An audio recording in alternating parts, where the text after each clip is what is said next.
Kalau harem Saudi mah, duit dari mana itu ya? Bingung saya juga.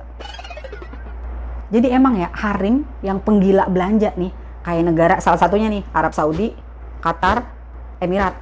Negara yang terkenal haremnya itu berpakaian serba branded, berpakaian mewah dah pokoknya.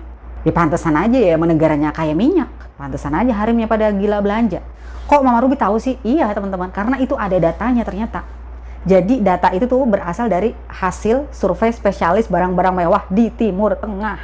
Dan dari survei tersebut dibilang kalau 78% harem Saudi atau harem-harem yang ada di Timur Tengah itu wajib atau harus mengikuti tren terbaru. Widih.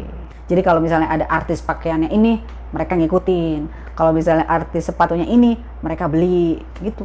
Aduh. Jadi jangan salah tafsir pada mentang-mentang harem Saudi pakainya ketutup, pakai abaya, pakai cadar gitu.